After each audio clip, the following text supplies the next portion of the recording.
बहू या बेटी। श्वेता बहू भाग भाग कर सारी तैयारी कर रही थी। तभी किसी ने पीछे से कंधे पर हाथ रखा। बहू, बहुत जल्दी है मायके जाने की। श्वेता ने पलट कर देखा तो उसकी सास कमला जी खड़ी थी। हाँ माँ जी, बड़ी मुश्किल से तो यह समय आया है जब मुझे अपने घर जाने का मौका मिल रहा है। आपको तो पता ही है, घर गृहस्थी से छुट्टी नहीं मिलती। आज आपके बेटे ने मुझे पूरे 1 सप्ताह की छुट्टी दी है। ना जाने आज उन्हें मुझ पर कैसे तरस आ गया। श्वेता ने चहकते हुए कहा। आज श्वेता की शादी को लगभग 12 वर्ष हो गए। इन 12 वर्षों में मुश्किल से 2 या 3 बार ही वह अपने मायके जा पाई थी, वो भी किसी फंक्शन में। उसके पति सुनील ने कभी श्वेता को जाने की परमिशन नहीं दी, क्योंकि उनके बूढ़े माँ बाप की देखभाल करने वाला और कोई नहीं था। बड़े भैया भाभी तो कभी कभी बस मिलने आते थे। माँ बाप को छोटे बेटे के भरोसे छोड़कर वह मौत से रह रहे थे। श्वेता को इससे कोई परेशानी नहीं थी, क्योंकि उसके सास ससुर उसे बहुत चाहते थे। श्वेता भी पता नहीं कब बहू से बेटी बन गई, उसे पता ही नहीं चला। दिन भर काम में व्यस्त रहती थी।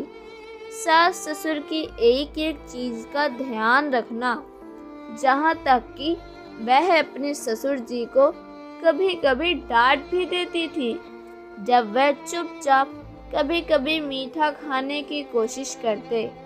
इस प्यार भरी डांट पर वे मुस्कुरा देते और बस इतना कहते, लगता है मेरी माँ वापस आ गई। लेकिन आज सब कुछ भूल कर श्वेता अपने मायके जाने के लिए तैयार हो रही थी। सुनील उसे खुद छोड़ने जा रहे थे। जाते समय श्वेता ने अपने सास ससुर के पैर छूते हुए कहा, पापा जी, आप परहेज से रहना और मीठा तो बिल्कुल मत खाना। मम्मी जी, मैंने मेड को बोल दिया है, वो आप दोनों को समय पर दवाई दे देंगी। आप अक्सर दवाई लेना भूल जाती हैं। जब मैं वापस आऊं तो आप दोनों ऐसे ही स्वस्थ मिलने चाहिए। लेकिन मोहनलाल जी और कमला जी दोनों के चेहरे उदास थे। इस उदासी का कारण श्वेता भी नहीं समझ पाई। उसे लगा जैसे वे उसके जाने से दुखी हैं।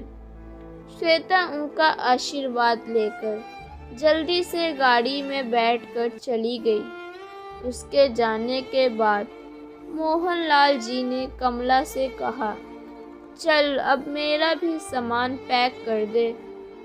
शायद तेरा मेरा साथ यहीं तक का था। कमला जी ने कहा, ऐसा मत कहिए, मैं भी आपके साथ चलती हूँ। नहीं तो हम दोनों किसी वृद्धा आश्रम में रहने चलते हैं। मोहनलाल जी ने अपने दर्द को संभालते हुए कहा, नहीं कमला, तू भी यहाँ नहीं रहेगी तो श्वेता परेशान हो जाएगी। मैं ही चला जाता हूँ। कुछ दिन से उनके बड़े बेटे संजय और सुनील में बहस चल रही थी। सुनील चाहता था कि माँ बाप की जिम्मेदारी वह ही उठाए, लेकिन संजय नहीं मान रहा था।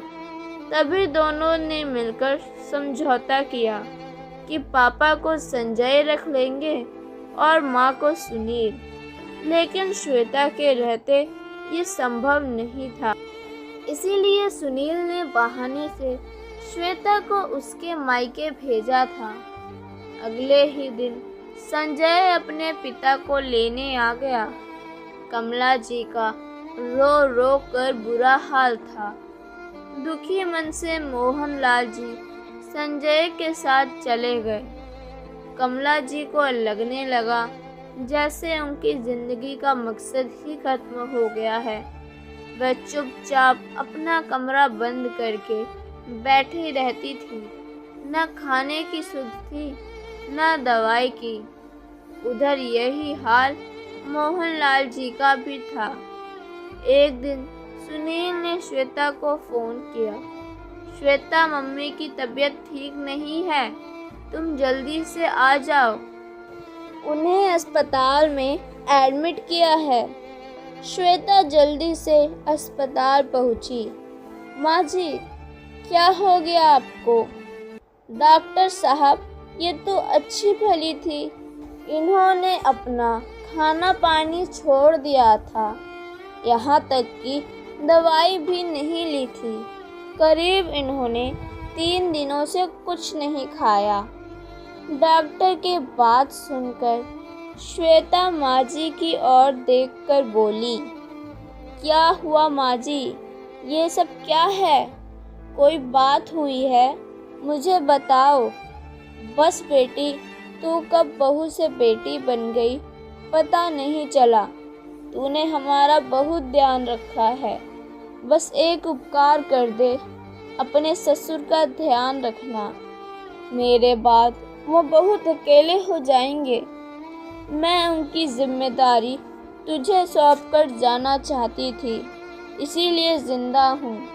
श्वेता इससे पहले कुछ समझ पाती, कमला जी की गर्दन एक और लुढ़क गई। श्वेता और सुनील जब माँ को लेकर घर पहुँचे तो देखा बाबूजी संजय की गाड़ी से उतर रहे थे। श्वेता सब समझ गई। उसने गुस्से से अपने पति सुनील को देखा और बोली, जो पाप आपने किया है उसका प्रायश्चित तो मैं भी नहीं कर सकती। इतना बड़ा धोखा मुझसे और अपने माता पिता से, इतनी नफरत। हे भगवान, अब हमें कौन बचाएगा? माँ का तो आपने दिल दुखाया है, उसका प्रायश्चित करने के लिए आपको ना जाने कितने जन्म लेने होंगे। सुनील बस फूट फूट कर रो रहा था।